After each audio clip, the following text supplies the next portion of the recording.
important for us to create a moment to reflect and to share our collective gains and our losses, and also to discuss the next steps, especially against these demands. And that's why we're here today. And I'm really confident that today, through these reflections, we will gain fresh perspective, new ideas, and a fresh energy to continue to pursue climate action and climate justice.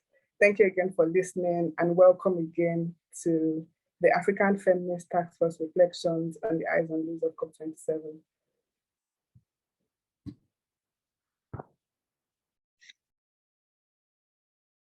Thank you very much, Shay, and welcome everybody to this reflections of the African Feminist Taskforce on the outcomes of COP27. Without wasting so much time, we are going to go straight to call on the Global President and founder of Women Environmental Program to give us a brief about the African Feminist Task Force, how it all started, that the demands of the African women and girls were developed for COP27. So may we welcome the founder and global president of Women Environmental Program, Dr. Priscilla Achakpa, to give us that brief background. Thank you very much, John. Good afternoon, everyone. Before I go on, I can see Titi Akosa, who has joined us. Perhaps she wants to say one or two words before I continue from there. Hi, Titi, if you are there, please. Thank you very much. I have nothing to say for now. You can continue. Maybe if I have issues, then I'll raise it. Thank you. All right, okay, thank you. Okay, just as I've been introduced, I am Dr. Priscilla Achakpa from the Women Environmental Program, and WEP is an NGO with several offices in Africa, but we also operate globally, and we network with a lot of other civil society and especially women groups across the globe, from Europe to Africa to Asia to Latin America to all the geopolitical zones in the world. We network with them. And WEP was started in 1997. So we're about almost 26 or 25 years old now. And like I said, we operate globally. Having said that, the beginning of this year, January precisely, during a meeting of the Women and Gender Constituency, which is being hosted by WIDO, Women Environment and Development Organization based in the US, we all decided that there was a need for us to have an African feminist meeting where we will be able to have like a charter of demands. So it was at that Women and Gender Consistency meeting that all this actually started. And we started networking among ourselves, and we had several meetings. And some of these meetings, we resulted in us having like the SBI. SBI is a subsidiary bodies of implementation, which was held in June in Bonn this year. And at that meeting in Bonn, having discussed extensively amongst grassroots organizations, grassroots women organizations across the continent. And let me just say that then we were still mobilizing, but I'll talk about the numbers now.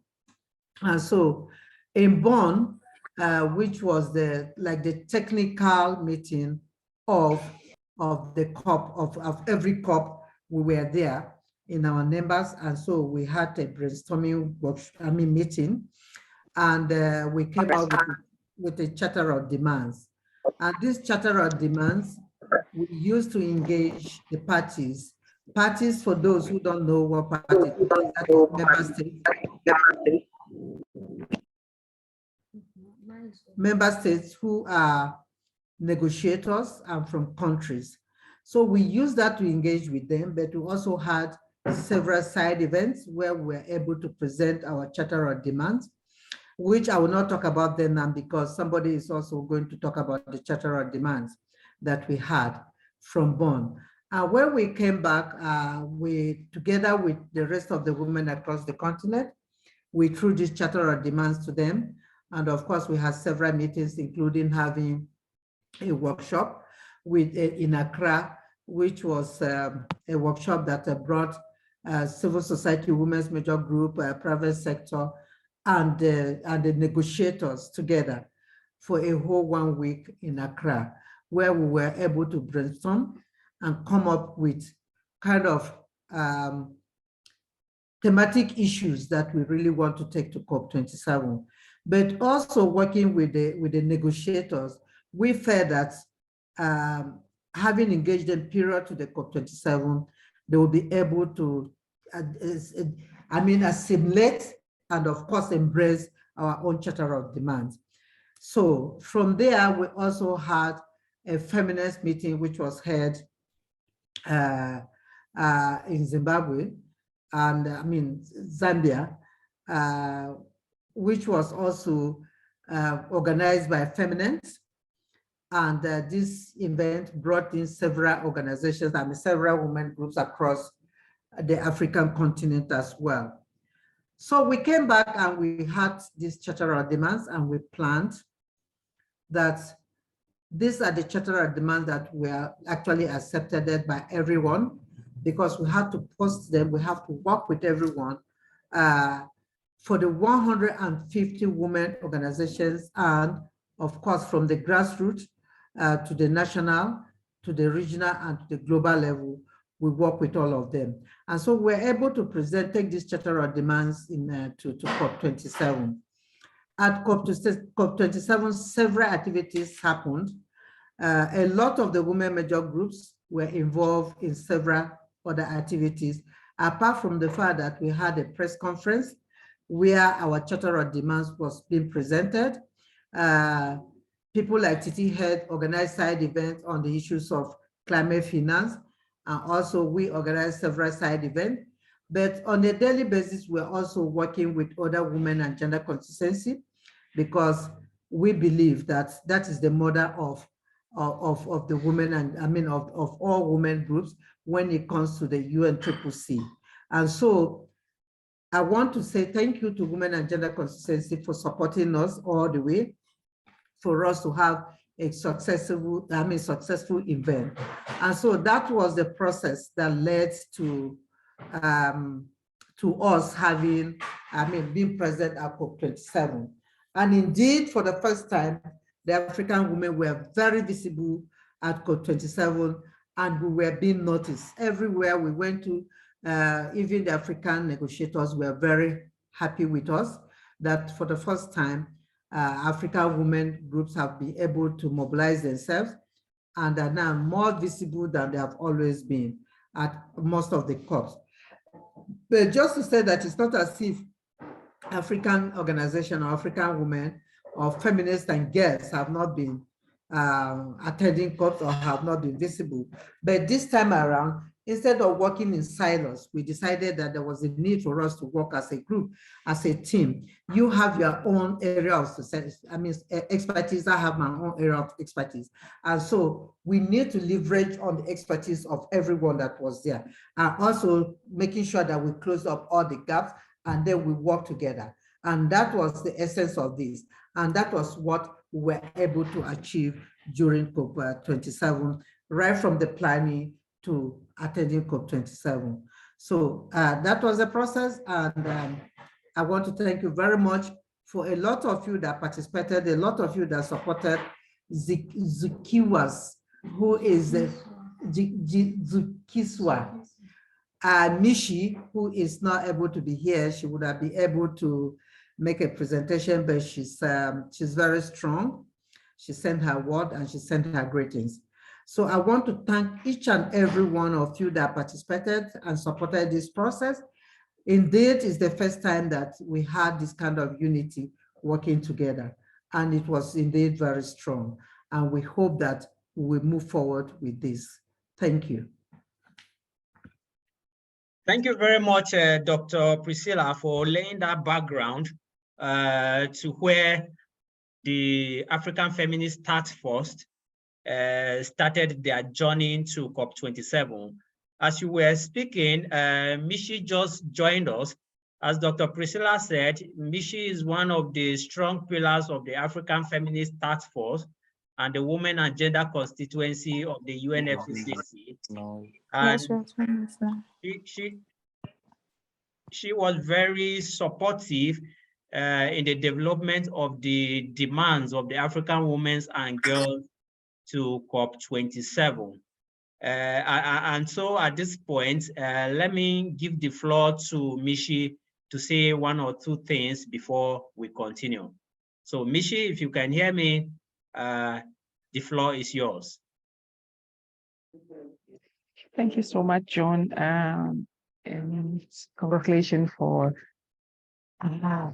taking this work this far. As Priscilla said, I joined a little bit late, so my sincere apologies. I've not been feeling well. She's been back to back. I'm just coming back from Canada to attend COP15. So I think this is a point where my body just is stopping. So, but I thought it was important at least to come briefly, mostly to listen on the reflections. I'm not sure if you can hear me okay, but I want to, again, to express my sincere gratitude for all the feminists who have joined the task force, because it's one thing to have a vision, it's another thing to provide leadership, but the success of any collective work, it really depends on the people who own that work. The role of the coordination become way easier if you have people who have passion, have self-determination to see this work through, and work since from the beginning have provided a strong leadership on mobilizing women from West Africa region, but across the continent. You have volunteered to lead a lot of sessions, work, almost all the assignment or all the actions and plans that we have, you have been upfront to say we'll take this on behalf of the collective. And I think the leadership that you have demonstrated has inspired most of us to continue this work. And as Priscilla said, that we are really looking forward on how this African Feminist Task Force will model the engagement of women in gender constituency broadly, but also how will it model the other region to learn from the African feminists. Yes, Jordan, as you said, we went to the COP27 with a clear set of demands. We had 27 demands, and we have several decisions that have gone, that we have parties and government have agreed upon. So in the lead up to this meeting, we had which I shared, and I'm sure you will be in position, I don't know if it's you or Priscilla, will be in position to present the decision against the demands. Of course, there's a number of areas that we didn't get the language that we want, but at least looking at how the analysis look so far, we can confidently say that we are making progress and we are in the right path. Of course, there's a lot that needs to be won, the battle. We are still in the battlefield, but at least we are hoping that the demands that we put forward this year and the language that we get sort of like set a foundation of what we can ask next year, so that we build on that progress, on the achievement, to see if we can have our demand addressed in full. So again, thank you so much for hosting this debriefing session, and I'll be here listening and happy to respond to or to provide any clarification that you might need. Thank you. Thank you very much, Mishi. We appreciate your support to the Women and Gender Constituency and to the work of the African Feminist Task Force on the work that they did for COP27. Yeah, as Mishi said, African Feminist Task Force put together a set of demands, 27 demands, and those were the demands that they took to COP27. For the benefit of those who are not aware of these demands, I'll give the floor to my colleague who will quickly run through the list of demands that the African Feminist Task Force took to COP27 before I'll let Jennifer Uchendu to present the results that we achieved against each of those demands that we took to COP27. And now I give the floor to Damaris Uja to quickly give us a highlight of the 27 set of demands that African Feminist Task Force took to COP27. Damaris, you have the floor. Okay.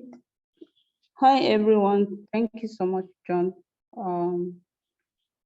I'll be running through the demands, as John said. African feminist demands for COP27. So just a brief background, there are 27 demands for under 6 thematic areas.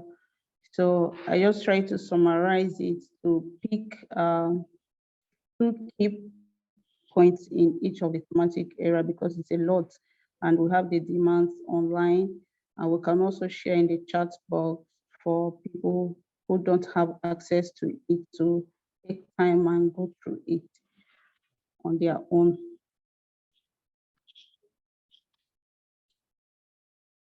So the first is representation, leadership, and participation. African feminists call for the inclusion of women and young people in the national and UNFCCC decision-making processes. We demand equal representation and meaningful engagement of women and girls, people with disabilities, indigenous peoples, and youth in their diversity at all climate change processes at global and national levels. Knowledge and skills development opportunities for women and girls and young people at global and national levels. Then prioritization of investment in implementation and monitoring of the UNFCCC Gender Action Plan, including support for national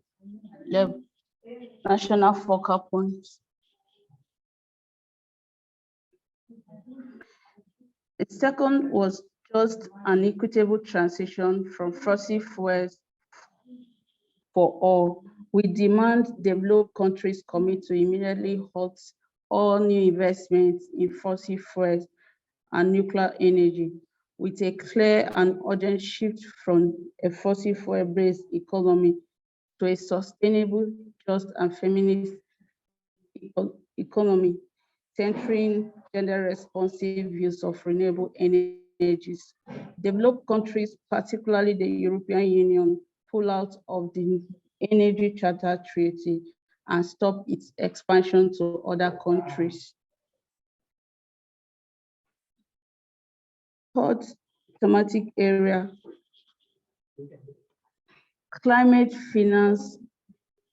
African feminists demand the provision of adequate, accessible, affordable, flexible, and human rights-centered climate finance as a matter of justice and equity. We call for increased transparency and accountability for pledges made and public funds delivered by developed countries.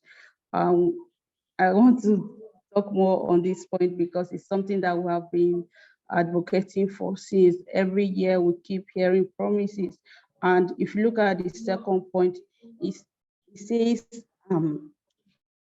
Africa needs an estimated amount of 250 billion USD each year, and the pledge is just 100 billion. So if we continue to bank on the pledges that are not redeemed, how are we going to achieve this climate finance that we've been advocating for? Yes. So the second one is agriculture and land rights. That's the second. So you just go through the thematic, the other points, and we'll share with you. Because of time, I will not be reading through all these ones again.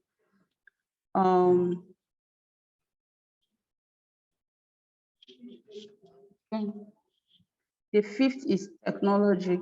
On technology as well, we have some demands, and we also want a just and equitable technology that can be affordable to all and also friendly for women especially, and girls. The sixth demand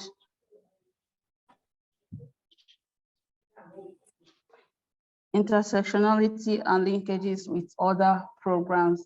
So basically, these are the six thematic areas of our demands.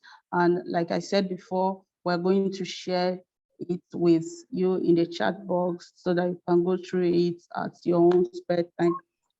Thank you very much.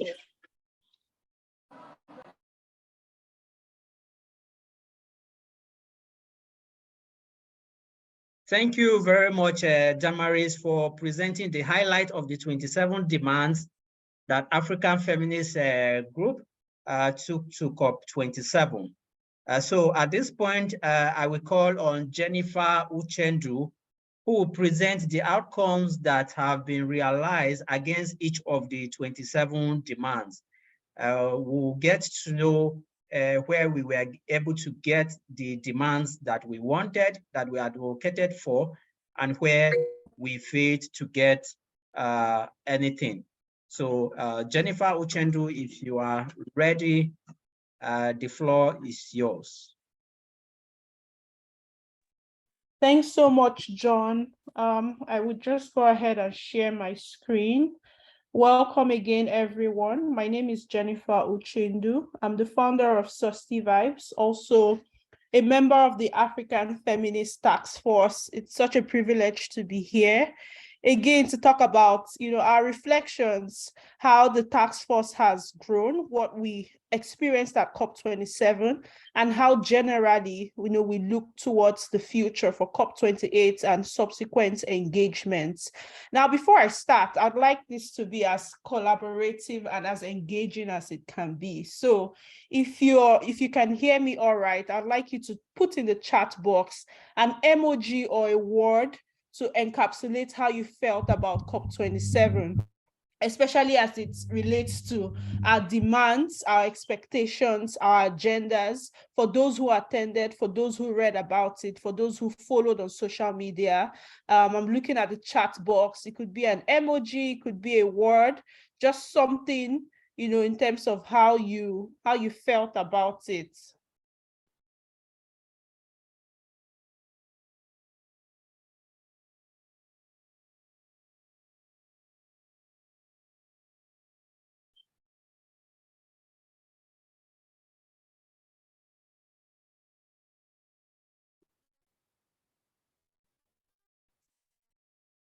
Okay. Yes, some people are smiling with tears. Some people, well, Edward is love struck. That's interesting. Some people are suspicious. Hope is rolling his eyes. So different mixed emotions. And I think that reflects even part of what I will be discussing today. We have, mixed emotions in the wording, as Mishi mentioned, in putting side by side all of the work that was put in with the African Feminist Taskforce, side by side with the expectations and what we got. There were lots of mixed feelings. Some wins, some not so much of a win, but definitely very few losses. And so it means that we're, taking a step in the right direction. So thank you all so much for obliging me and sharing some of those experiences. So I'll go back to sharing my screen. I'll quickly run through the reflections. I'll focus on some more than others. Basically, side by side, what we went into COP27 with as the African Feminist Taskforce, side by side what we got. Now, our very first demand, as Damaris kindly mentioned, was wanting equal representation and meaningful engagement for women and girls, but not just women and girls. We want to respect the idea of intersectionality, to say that, you know, we have people who live with disability, indigenous people, young people, and we need to embrace that diversity in the UNFCCC process. So that was the very first thing. And I think you can't start any conversation around inclusion, about making change, without really driving the idea of carrying everyone along, especially if it's a demand for African women and girls. So what did we get? We got literature and wordings that talk about how this is really important, you know, that, oh, we need to have everyone on the board. And, you know, it was really good to see an invitation to future presidencies saying they need to nominate women as high-level climate champions. So I was personally very fortunate to sit on a panel with the founder of She Changes Climate, Elise Buckle. We should also check out the amazing work she does. And she talked about some of the work being done in terms of this idea of inviting future presidencies to have high-level climate champions. So we expect that for COP28, we should have more women, you know, in the decision-making table. And for me, I think it's not just to have women, you have to have the right, you know, that balance of women. So people who live with disability, indigenous people, everyone, because I attended a couple of negotiations and there were women who were not particularly speaking for women. So, you know, you need to have that diversity and breadth of people who are represented, so that the decision, you know, decisions being made are side by side with the realities on ground. We also saw an invitation for parties to promote gender balance in their national delegation. So we don't want to see a picture of a party and we see all men in suits. You know, we want to have more women, have more diversity, have more young people. My co-host kindly helped me admit more people joining in so that I'm not distracted. In terms of the second demand, you know, asking that knowledge and skills development opportunities for women and girls are prioritized. I think this is really key. I thought to myself at COP27, we need to empower more and more young women, young men, youths, you know, people living with disability, all kinds of young people to learn about negotiation practices, learn about the process. We don't want to have the usual suspects. So more young people, you know, should be coming into COP processes and learning how negotiations are done. And for us, what we got was this idea of promoting more initiatives for capacity building. I know for COP27, there were a couple of, you know, trainings for negotiations happening. A couple of young people were part of that. So we need more of that. We need, you know, processes and trainings that are very contextual, so that people, young women, girls, women come into these spaces armed with the knowledge, and they can actually join conversations, they can contribute meaningfully and understand how the UNFCCC processes work. So the third demand was prioritizing the investment and implementation for the gender action gap, the elephants in the room, as it were. Now, what we got was really, for me, I think it wasn't particularly a loss, but it was that idea of, oh, this is what needs to be done. So we request that, you know, the board considers enhancing the ambition. Now, the truth is, when you have language like this, you're wondering, would it happen? Would they consider? You know, what's like encourage? What's like, you know, we advise. We don't think they are strong enough, but at least it's a step in the right direction. So we're at that place where we are asking that the ambition for the next gender action plan and policies are more, you know, they are more ambitious, and they are looking really to ensure that we invest and implement, you know, what we put out to the gender action plan, particularly when it comes to the national gender climate, the national gender focal points in each country. Okay, so another thing here for this point is around the fourth demand, And I thought this was really interesting because I had to go back to read more about the Energy Charter to even realize that as far back as the 1990s, there was a charter that was put in place by several countries, I think about 50 countries at the time, where countries actually signed to say that oil companies, fossil fuel companies can sue governments if the governments decide to literally jeopardize their business. Essentially, an oil company can say, oh, this country is saying that they want to prioritize climate change and they're reducing efforts towards fossil fuel exploration, and we can actually sue them. So that for me is already a stumbling block and a barrier towards accelerated climate action. And for our demands, we're asking, because you can't drive climate action, and still kind of dance with fossil fuel. It's a direct relationship. And we ask that we immediately halt all new investment in fossil fuel and nuclear energy with a clear and urgent shift from fossil fuel-based economy to a sustainable, just, and feminist economy that centers gender responsive use of renewable energy. So this was very clear, and it does make sense. But to do that, it's a lot of there's a lot of bureaucracy and politics around it. So what did we get? We got a call for parties to accelerate development and technologies towards low emission energy system. I thought that was really interesting. So it's basically saying there needs to be a transition, and it has to be done equitably. It has to be done, using very sustainable and just systems so that no one is left behind and people are not treated unfairly, even in the process of transiting.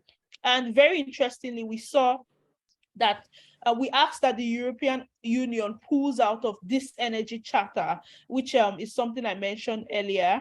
And at COP27, we saw countries like Germany, Slovenia, Poland, and the Netherlands, France, Spain, and Luxembourg making announcements for their commitments to withdraw from the energy charter.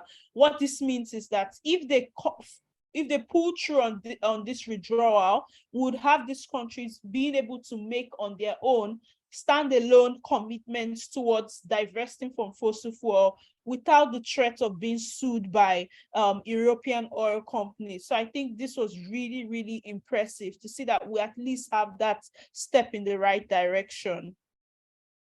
So the sixth one, looking at a multi-dimensional approach to support the poorest and most vulnerable countries in the global south, especially when it comes to energy transition and climate change mitigation.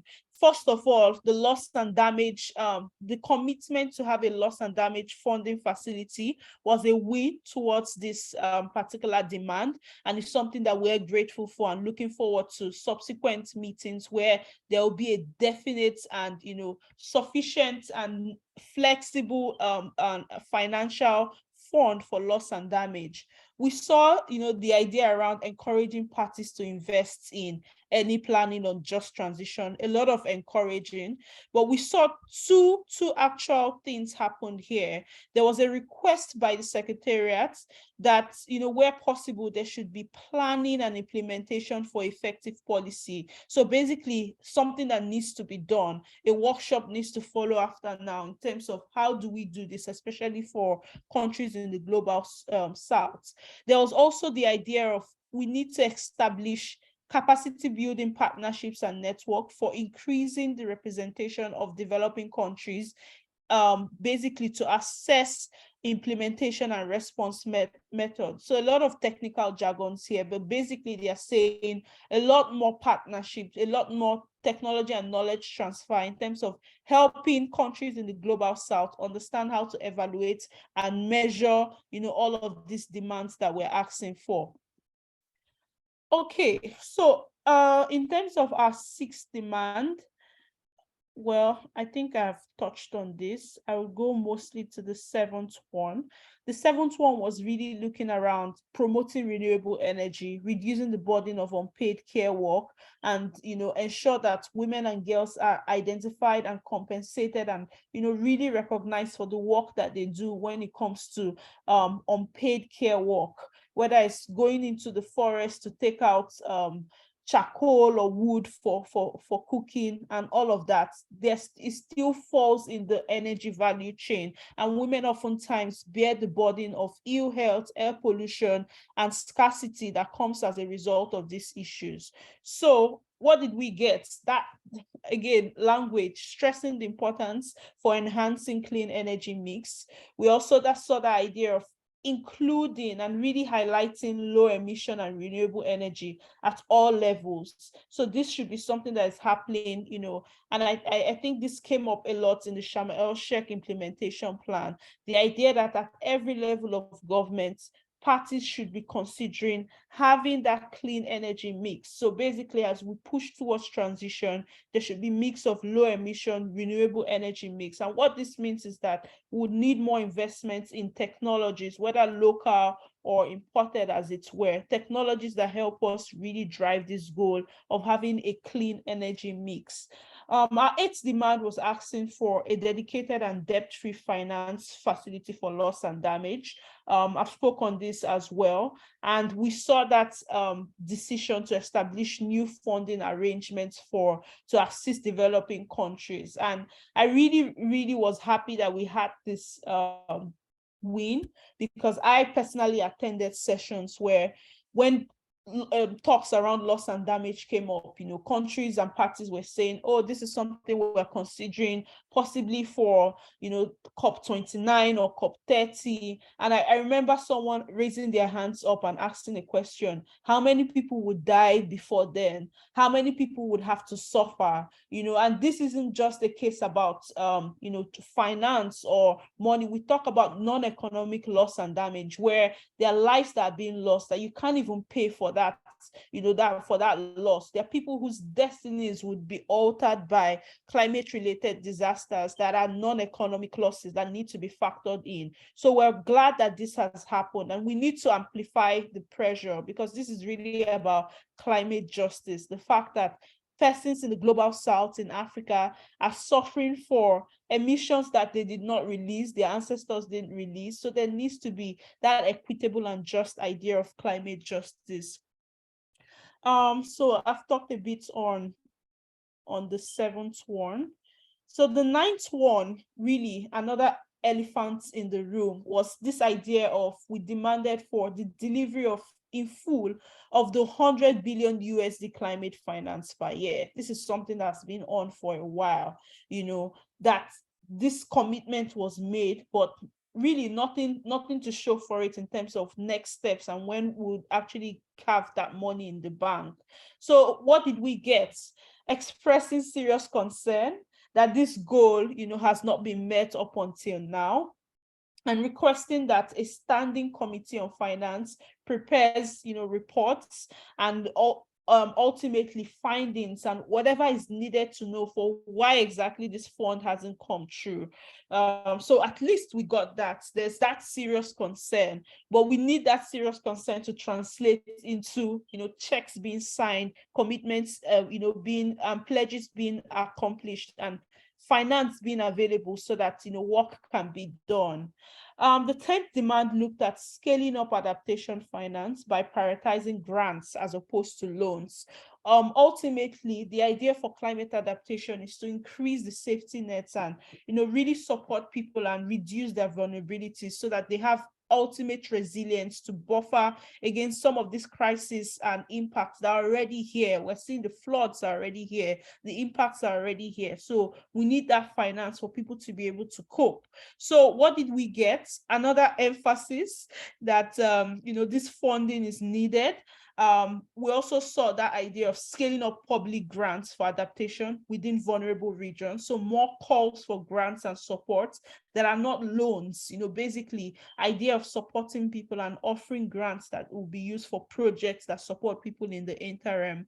The 11th demand looked at reassessment of funding modalities. So currently, we do not have a structured process that is fair and works.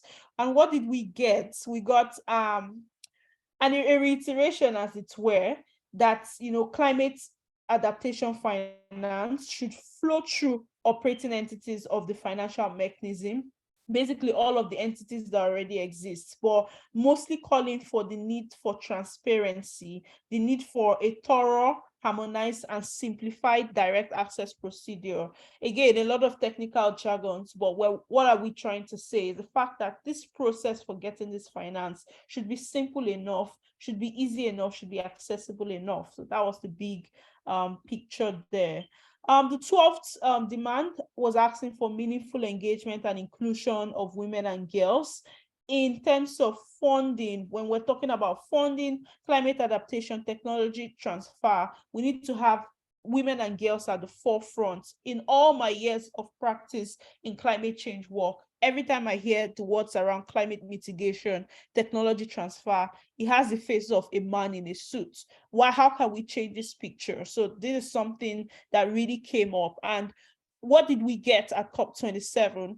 We saw that need, that urging, as it were, to incorporate indigenous peoples' local and community interest, perspective, and climate priorities into decision making, because there are several forms of knowledge. There are local and indigenous practices on ways to conserve and protect the environment and not hurt people in the process that needs to be incorporated. And this really was pushed, in where we had the Indigenous People Advisory Group and also several working groups coming up to say this is something that needs to happen.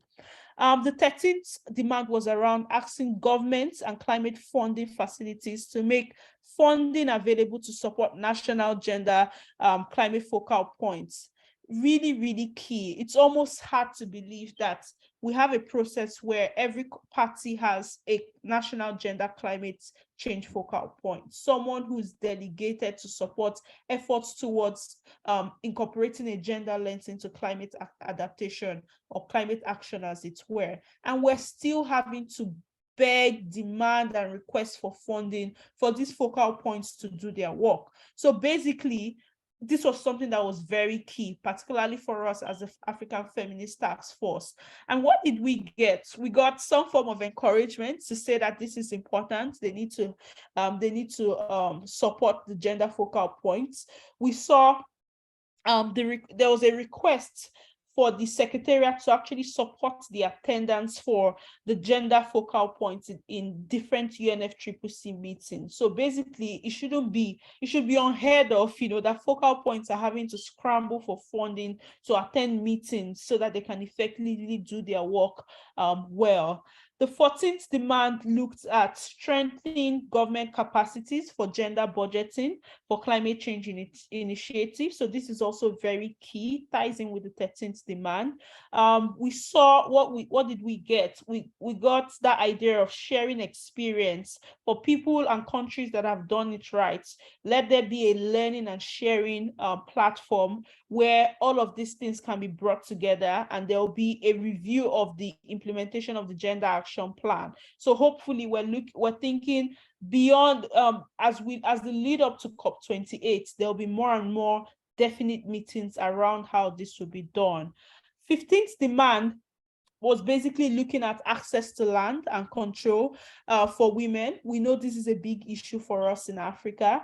And what did we get? Well, another highlight that farmers, including smallholders and pastoralists, are women, and they need to also apply sustainable land management approaches.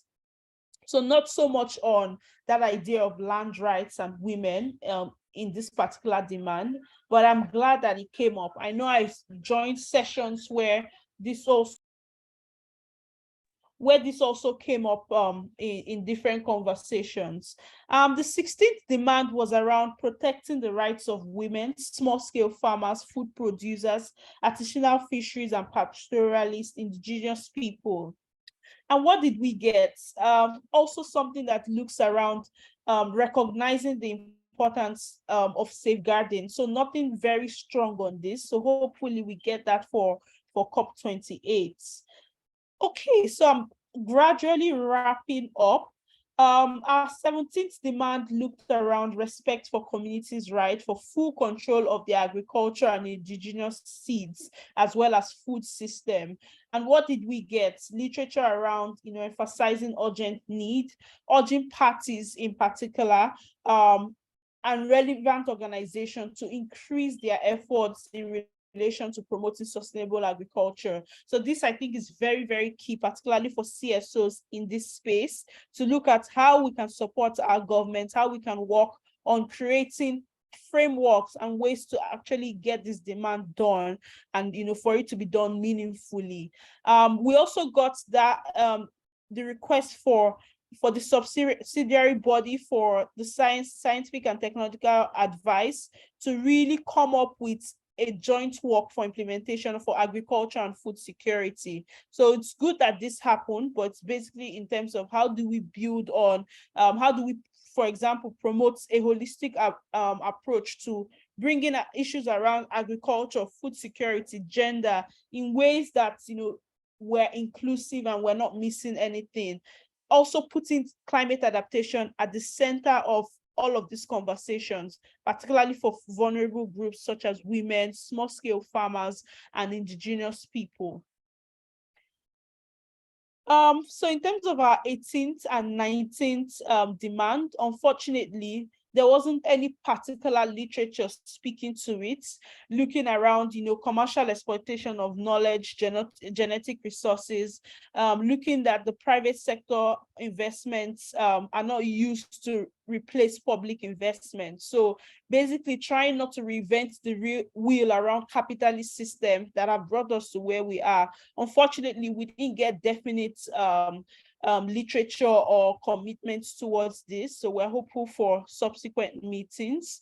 Same as 20, asking to defund false solutions. I agree this was a very ambitious demand that would obviously take time.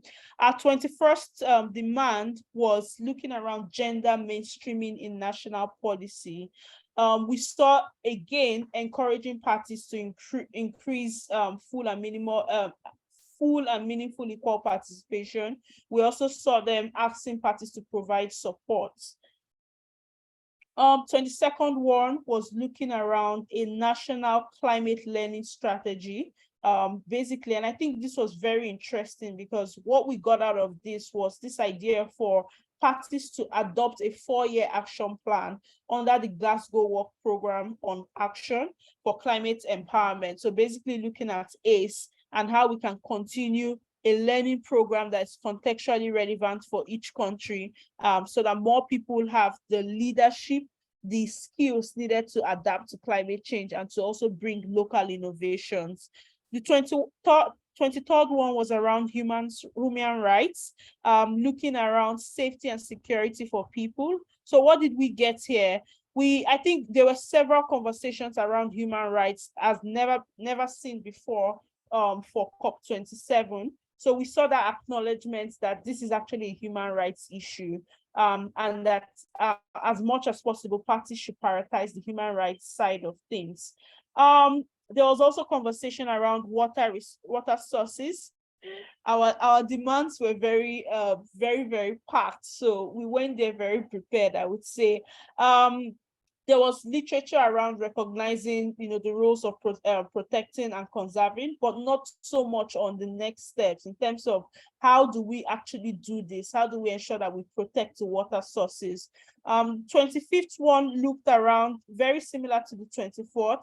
How do we preserve our oceans, our coastal ecosystem, and especially when we recognize their importance and role towards climate adaptation. So this was kind of pushed back to parties to encouraging them to, in their NDCs, so each country's NDCs, ensure that they prioritize ocean-based action, and make sure that, a lot of these goals are implemented across regions. Finally, our 26th demand was asking for a strong coherence with other international policy frameworks. So basically, so that we don't have silos events, asking that everything is cohesive, comprehensive, and there's synergy. So there was literature around, underlining, acknowledging, and strengthening, but subsequent months to show us how exactly this will be done, because that's very key. And then finally, our 27th demand, very close to my heart, was saying we want a shift away from neoliberal capitalist economic models that have for centuries excessively and unjustly and unsustainably exploited natural resources and women bodies to fuel the greed of a few individuals and countries at the expense of sustainable development for many developing countries and the health of the planet. So that is such an ambitious demand. And I guess it's left for all of us, not just parties, not just the UNFCCC, to really think about this 27th demand on how can we start to envision a world where there's a shift away from these systems that are very racist, oppressive, and for the very long time oppressed women, oppressed countries within the global South. What did we get? There was noting, so literature around noting that, oh yeah, this is important, but the how is really, really where we need to do the work. And I'm hopeful that COP27, COP28, and subsequent workshops up on the lead up to 28 will really show us how this can be done, not just in words, but also in action. Thank you all so much. Over to you, John. Thank you so much, Jennifer. If you were in a classroom, in a physical classroom, I would have asked everyone to clap for you. Notwithstanding, let me ask everyone to clap for you virtually, because you have done a fantastic job in such a way that even those who were not at COP27 will vividly get that picture of what happened at COP27, what we demanded for, and what we got. It's so easy getting all that we demanded in just few minutes, and all that we got in just few minutes summarized. What happened in 2 weeks or 3 weeks, because the development of the demand started months before the COP. So the whole work that was done in 3 months, you were able to summarize it in few minutes, and it was well understood. Thank you very much for that, Jennifer. So having listened to Jennifer, I'm sure everyone now have a sense of what happened at COP27, what our demands were, and what we were able to get as was presented by Jennifer. And even those who did not attend COP, we understand clearly what our demands were and what we got. At this point, I'm going to open the floor. I will take a few persons first. So if you want to speak in relation to the demands, the demands and what we got that Jennifer presented, if you have a contribution to make to that, you can use the raise hand feature so that I can identify you and you speak. But note that you have just 1 minute to make your contributions. So I'm going to take the first 3 persons, and then we can take more if we have the time. So the first person I can see with a hand raised is Mishi. Mishi, you have the floor. Thank you, John. And also want to echo all of you to congratulate Jennifer for a well done presentation. So just in terms of the process, because I've seen a request for the demands. So as of now, we did, for the purpose of this debriefing, so we just did a rough cut of what are the demands vis-a-vis what we get. Of course, the list cannot be as excessive. We tried to read as many decisions as possible and to find the language that speaks to our demand. But I need to acknowledge that there might be decisions that we haven't read all of them, or we haven't been able to dig down because it was sort of like a very fast-paced work, so that we are able to debrief in terms of the policies asked. We have asked all of African Feminist Taskforce not to share this demand yet. So as you can see, there was a column of what we asked, there's a column of what we get, and then there's a column of analysis. So we are hoping collectively we're going to develop a strong analysis in terms of, is this a progress? Is this a step in the right direction? Is it a win, or is it a step back? And come January, we are hoping collectively now to publish this together as the document that we can reference publicly and we can use within our organization. So we'll be asking for a little bit of patience so that we are able to take time to really, as Jennifer has said, to look at the text and to make that assessment and collectively develop this document together. So it will be African Feminist and Women and Gender document that any organization can use, can reference as they see fit. But a little bit of patience is what we are asking from all of you, so that we are able to clean the text, to provide detailed analysis. But we are really interested to hear from you in terms of, when you look at these languages, what we got, what does it come to mind? Was it a good COP? Is it a failed COP, etc., so that we are also able from this meeting to build that analysis that we collectively share come January. Thank you. Oh, and one more, John, before I take back to you. I think one more thing that I want to emphasize is this year was a midterm review of the gap. So the gap itself has been changed. So there are three activities that have been added to the gap. We have highlighted it in the analysis document, but also we have some addition on the gap activity. So for example, activity 1B1 that Jennifer was referring, initially it was just for parties, but now there's inclusion of women in group.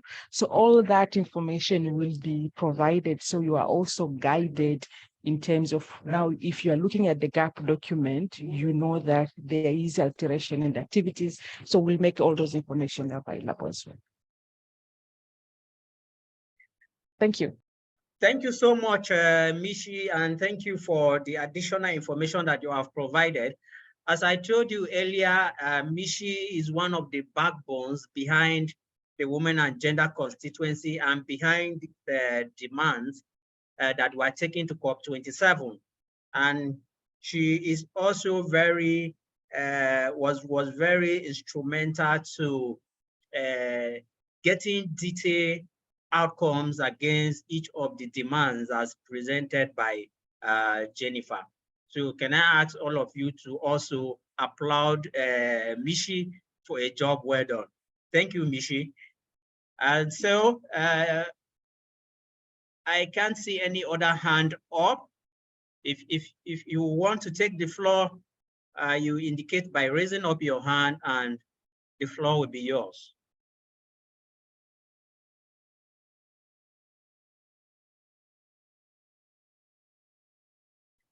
In the absence of any hand up, I will assume that Jennifer clearly articulated the demands and what we got, and there is no need for addition.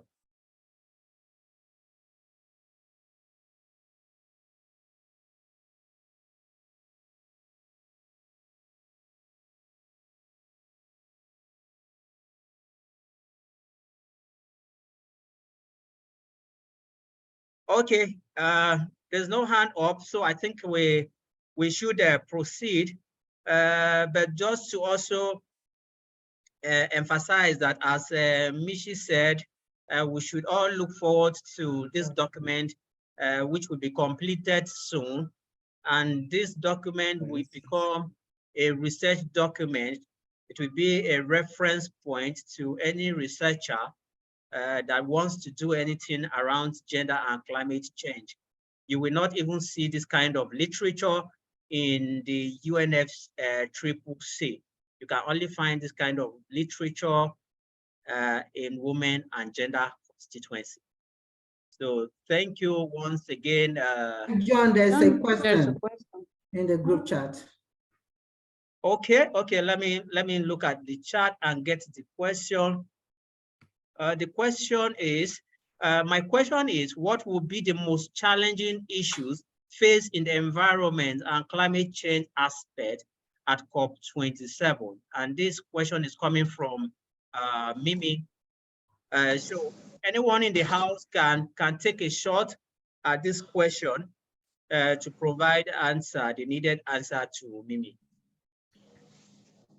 So it could be Dr. Priscilla, it could be Mishi, it could be Jennifer, it could be Anbar or any other expert in the house.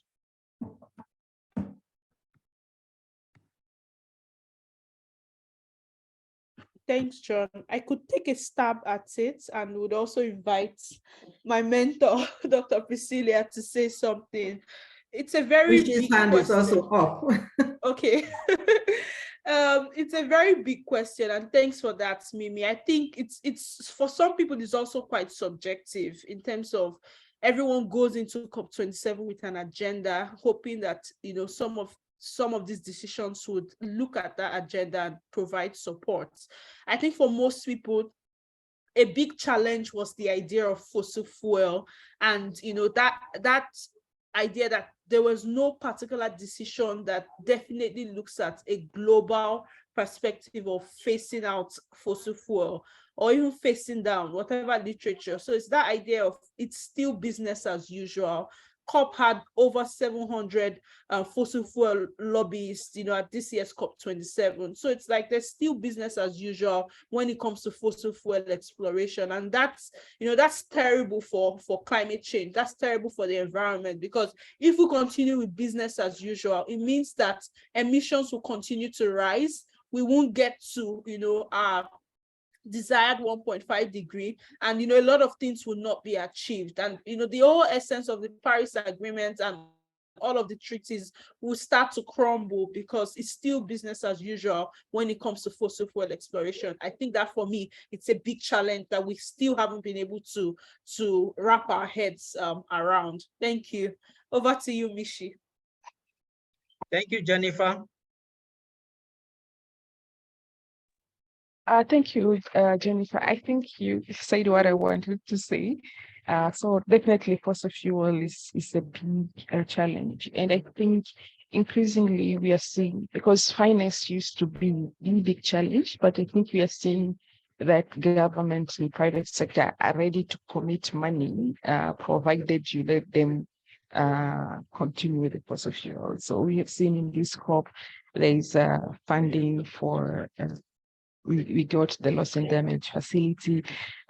We fought Priscilla. We will narrate this tale, and I hope she'll write a book or a blog about it, about the struggle on the gender review and negotiation this year. When it comes to money. But I think at the end of the day, we got a strong reference on the readiness within the finance decision guidance to the board. So we are hoping now the readiness facility can be used to support National Agenda for COP27. We got a reference from the gender document itself that now our secretariat will support the National Agenda for COP27 to attend meetings. So this bit is not what we envision, but there's a bit of those money now which are giving out in different strands. But again, that in most cases, we are hearing from the corridor that comes in the expense of letting fossil fuel continue to pollute the world. But also, I think to add, the biggest challenge, I would say, is this idea of shifting the system. Is not yet the conversation that parties are ready to have and are happy to have, dismantling the capitalist system and patriarchy system altogether. So the system change that feminists have been asking for the decades now is not the conversation that parties are ready to have. So we are still doing piecemeal that will give you this, but you still want to maintain the same system, still want to maintain the same status quo and the same power structure, etc., etc. And that sort of like it's really challenging because as feminists within the Women and Gender Constituency, but also African feminists, we really believe that system need to change if we are to solve this climate crisis tragedy. Back to you, Priscilla, and please commit that you're going to write a book about negotiations this year. Hi, Mishi. Why are you putting me in a box? Well, for me, COP27 was one of the most challenging negotiations that I've ever had since I started negotiations as a party and of course on behalf of Nigeria. It was indeed challenging. Mishi, you have said it all. Perhaps I need to document some of the lessons and some of the challenges that we have faced during these negotiations, and not just these negotiations, but of course, going forward, we need to begin to think about how can we document some of these things that we're saying here. So the most challenging thing for me was the way and manner that the negotiations went. It was not properly coordinated. Sometimes in the middle of the night, and then you wake up and you see a message that yes, that you are supposed to be at the negotiation table around 11, around 12. How does that work? If you are there already and you are negotiating, one could understand. And then the last document that we got, that was when everybody has left. Most of us have left as the gender negotiators. So how they got a few people to accept what was there, we couldn't understand. But anyway, that is at least that we got something that is a way forward, and that we're waiting for COP27, even for the SBI that will take place in Bonn again, I hope so. That is when we will bring out this issue. At least there is a step forward. The most challenging thing that for me has to do with the issues of the loss and damage fund. Now we advocated, we got a fund. It's like, okay, you want me to open an account, I've opened an account and the account is empty. So who puts what into it? And we're just hoping that at the end of the day, they will not put much burden on the developing countries again. Because as it is now, we are very unclear as to where the loss and damage fund is going to come from. We know that usually it's supposed to come from the developed countries, but you have heard the story, which is being presented by Jennifer, the 100 billion, we have not seen it. I mean, we have not seen even 1/4 of that. So how do we fund this loss and damage account that we have opened? I hope that they will not say, okay, IMF, World Bank, International Financial Institutions, oh yes, we have opened this. They asked us to, yes, go and, I mean, they wanted us to approve the loss and damage fund. Now we have approved that. So what next? Here it is. Please go ahead and go to IMF or World Bank and collect loans. That is not what the African women and girls are looking for. We are tired of loans, and indeed we should discourage as much as possible collection of loans. We want grants. We want the developed countries to live up to their responsibility by putting money into this loss and damage account, which they have, which we demanded for it, and they said, okay, you have an open check, you have opened an account for you, now it's left for you to do with the empty bank account that is there. So for me, that is one of the biggest challenge that I have. Of course, Jennifer has talked about the issues of fossil fuel, and then Michi has collaborated with us, so I don't want to go into that again. But these are issues that I strongly believe that we need to take on board. Over to you, John. Thank you, Dr. Priscilla, for adding to that question and for even making more clarifications as it relates to climate change negotiations. Now that there is no other hand up, maybe it was supposed to be one person, but two persons can do the job now. And somehow we have presented part of it already, but for emphasis sake, let's see, talk about the way forward. How do we go from here? Now that we have gotten some results for some demands, and for some we have not gotten, what is the way forward? So Dr. Priscilla can touch on that, and Mishi also can say a few words about that before we close. Where do we go from here as African Feminist Task Force? Thank you very much, John. I think that we have seen the analysis that Mishi and team has put together from COP27. Now, if you look at that analysis the draft analysis that she has presented, you can see that there are a lot of issues that have been left unresolved. And one of the issues which I've talked about is the issues of loss and damage fund. For us going forward, how do we deal with that? The issues of fossil fuel, how do we deal with that? But this is for all of you who are here to contribute. It's not for us to contribute, but as African feminists, African women and girls, we intend to become better coordinated. That is one of the cardinal points that we want to take as going forward, as a way forward.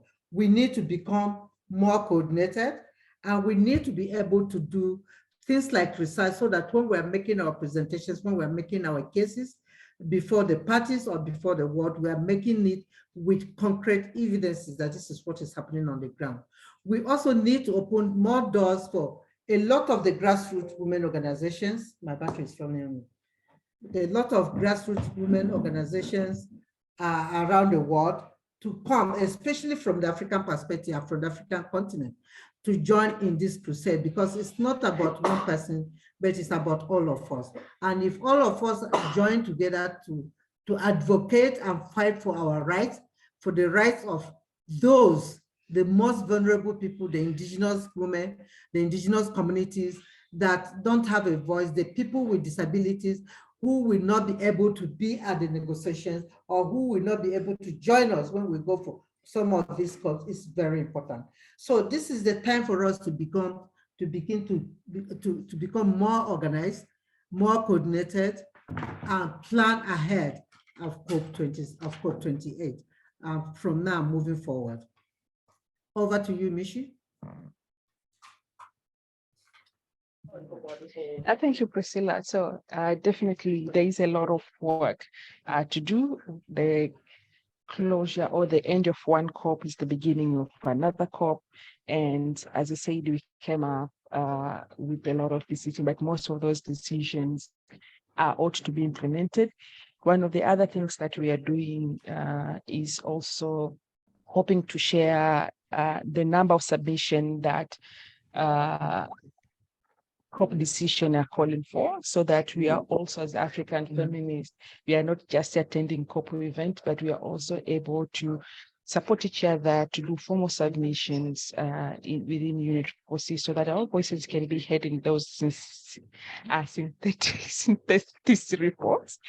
But also in terms of the coordination, we have already started having conversation on how we continue to do the work. We had a reflection meeting early December this year, and we promised to come back to that conversation in January to see how we make the task force now as a sustainable constituency within a sustainable group within women and gender constituency. So we'll definitely reach out to you for more ideas and how we can coordinate and engage better.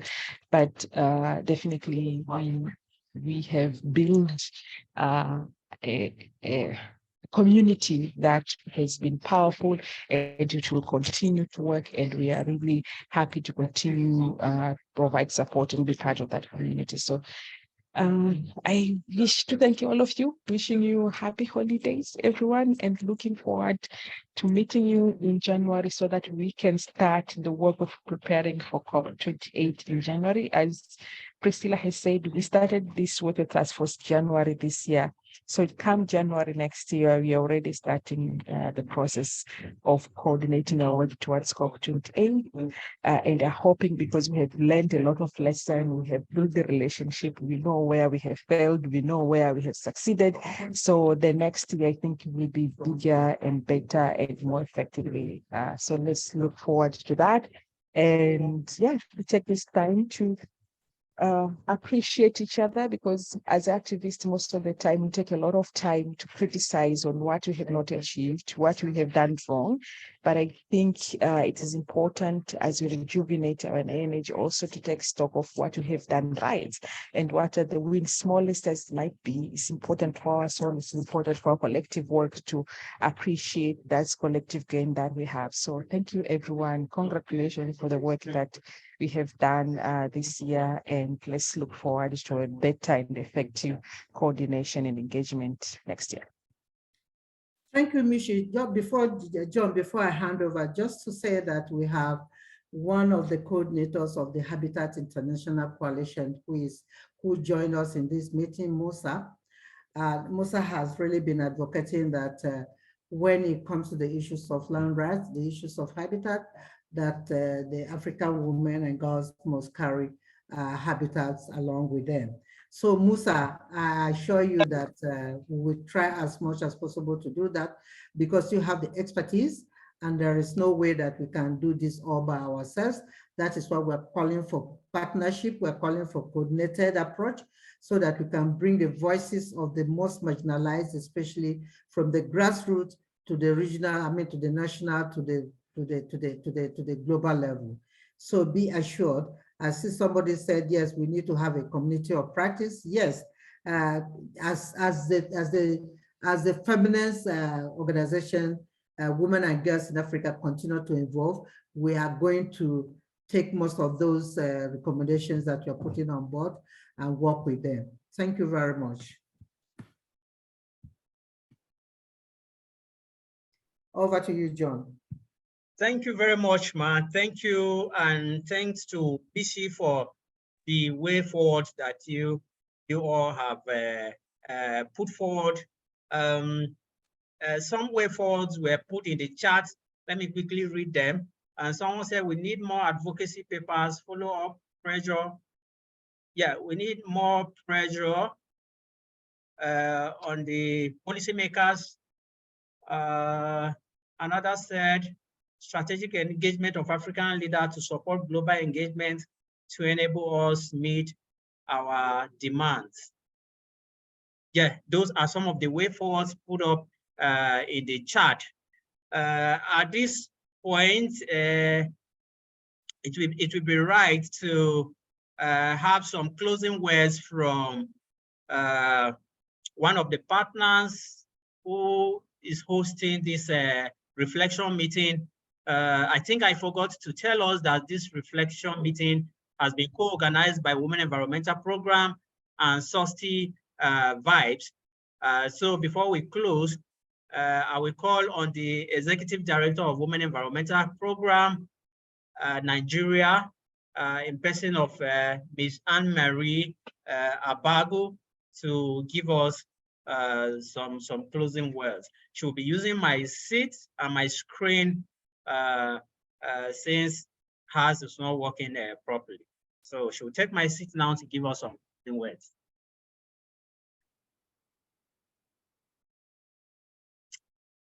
Hello, everyone. This discussion was really rich, and I thank you so much, Mishi. Even though you were strong, you were still able to join and make some contributions. Thank you so much, Jennifer, for your reflections on our demands. Thank you, Dr. Priscilla, and thank you, Shay. Yes. Thank you all so much for finding time to attend this meeting, and it was a rich engagement. And yes, John also didn't capture some of the suggestions that other participants were making, like advocacy. I feel this is an opportunity for all of us to reflect on how we can advocate in our own individual organizations and the way forward. Thank you so much for joining. Have a lovely and wonderful holidays.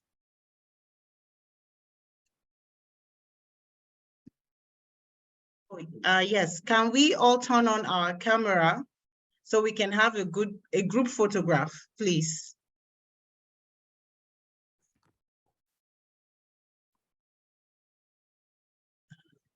Jennifer, put on your photo. We want to see your face.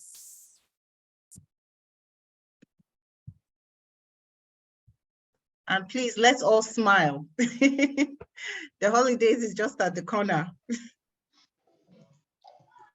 Thank you so Dr. much. Priscilla. Thank you. Where's the team? Thank you. See you next time. Thank you. Thank you. Thank you. Thank you. Greeting from Mozambique, Priscilla. Thank you, Mishi. Thank you. Dr. Priscilla, see you in box. Thank you. Thank Bye you. bye. Women Environmental Programs. Thank you. Greetings from Sierra Leone. Oh, Thanks, thank everyone. you. Good to have you here. It's a pleasure. Thank you. All right.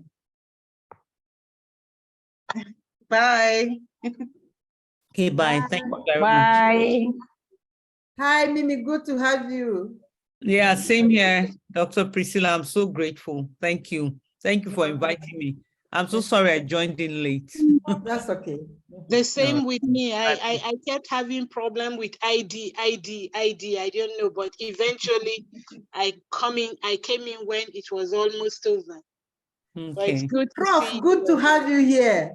Thank Yeah. you, Prof. Thank you, Priscilla. It was well coordinated, very well analyzed, and I like the whole thing. I would like to be part of it going forward. Thank you. Thank you.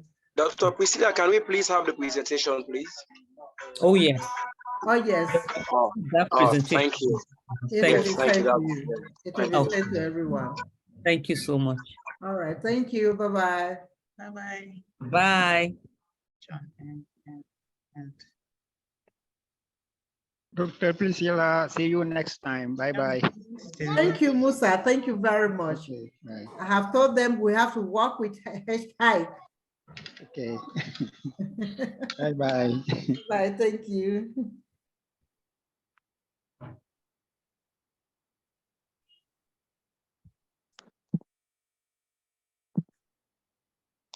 Hi, Kiru.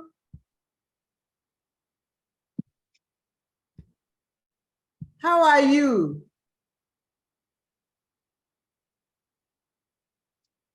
Okay.